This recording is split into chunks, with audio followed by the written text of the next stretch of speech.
El pueblo atacaba las casas del alcalde de la época y la del ministro Antonio Cuervo.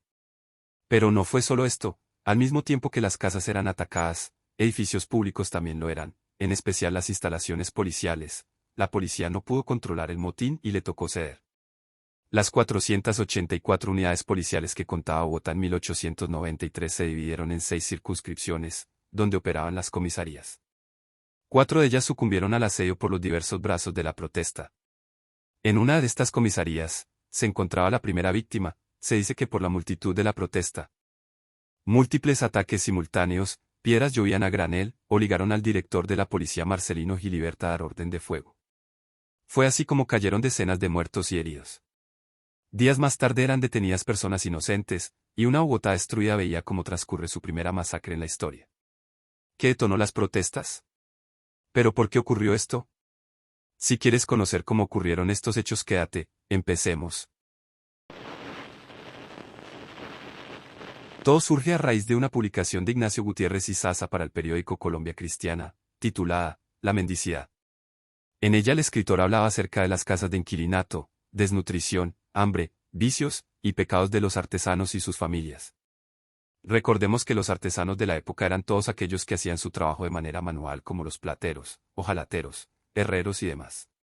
Opinando que la vida miserable de estas personas no era culpa de la escasez de trabajo, ni de los bajos salarios, sino de los vicios y la falta de previsión de ahorro. Esto desató la inconformidad del pueblo, pero venía de atrás. El pueblo estaba muy inconforme con las medidas económicas recientes, dando régimen al papel moneda. La pérdida del poder adquisitivo. El incómodo control policial. Aumento de las importaciones de manufacturas extranjeras. Recorte de libertades políticas, y la clase popular veía como la élite de Bogotá construía edificios ostentosos, mientras ellos tenían que vivir en los alrededores de Bogotá en condiciones miserables. Así que entre 3.000 a 5.000 personas salieron a protestar. Fueron directamente a las casas de Ignacio Gutiérrez, quien fue el escritor de la noticia del periódico. La casa del alcalde Higinio Cuaya y del ministro de Gobierno, Antonio Cuervo. Fueron atacadas instituciones policiales, donde la comisaría más afectada fue la del primer piso del Palacio de San Francisco. Allí destruyeron los balcones, las puertas y los vidrios. De ahí mismo desaparecieron armas, desde rifles hasta navajas, y se dio la muerte del único policía en estas protestas. Los archivos que registran los crímenes quedaron hechos trizas, los muebles y las líneas telefónicas. Los policías tuvieron que huir, escondiéndose en casas aledañas y entregando sus armas. Ante tal descontrol, el general de la policía Marcelino Gilibert dio orden de fuego. Inmediatamente un grupo de tiradores disparó para dispersar a la multitud. Personas cayeron al suelo heridas y muertas. Cabe destacar que uno de los tiradores era José Vicente Concha, quien años después sería presidente. El pueblo debía escapar ante la superioridad de las armas. Su siguiente objetivo era la comunidad de Nuestra Señora del Buen Pastor.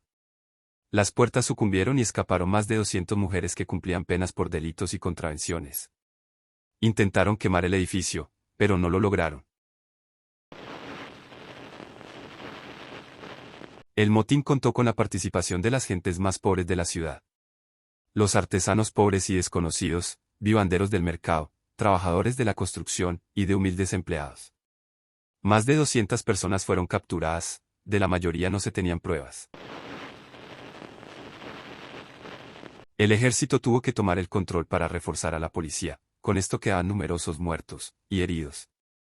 La cifra de las víctimas fue ocultada por el gobierno. Un periódico señaló 21 muertos y más de 50 heridos. Sin embargo, el ministro de los Estados Unidos en Bogotá señaló que hubo entre 50 a 75 personas muertas. Así culmina la primera masacre en Bogotá, un hecho que marcó la historia bogotana. Espero te haya gustado. Esto fue un poco de historia. Suscríbete y comparte para más.